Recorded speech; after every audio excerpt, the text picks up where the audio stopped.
నా పేరు హనుమాన్ దాస్. నేను గత 20 సంవత్సరాలుగా గజ్వేల్‌లోనే నివసిస్తున్నాను. నాకు 2012లో మ్యారేజ్ అయింది. మా వైఫ్ నేము ఉమా మహేశ్వరి. ఆమె కూడా నాతో పాటు ఫ్లెక్స్ ప్రింటింగ్‌లోనే వర్క్ చేస్తుంది. నేను ఫ్లెక్స్ ప్రింటింగ్‌లోనే నా బిజినెస్ ఫ్లెక్స్ ప్రింటింగు.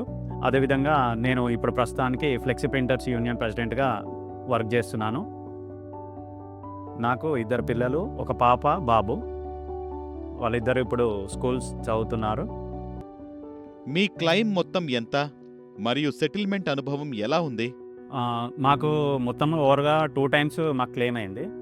అయితే మా చిన్నోనికి ఫస్ట్ గజ్వేల్‌లో ఉన్నప్పుడు ఇంటి దగ్గర జ్వరమొచ్చింది చాలా.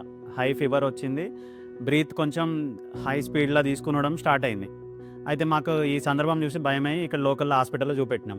ఈ లోకల్ హాస్పిటల్ చూపించినప్పుడు డాక్టర్స్ వాళ్ళు చూసి కొంచెం ఒక 12 అవర్స్ అట్లా అబ్జర్వేషన్‌లా పెట్టుకున్నారు. పెట్టి ఇది కొంచెం సీరియస్‌గా ఉంది. మీరు వెంటనే హైదరాబాద్ హాస్పిటల్‌కి తీసుకెళ్ళాలి అని చెప్పినారు. కొంచెం డబ్బుతోటి కూడుకున్న పని అన్నట్టుగా నాకు అర్థమైపోయింది నాకు ఇన్వాల్వ్డ్‌గా.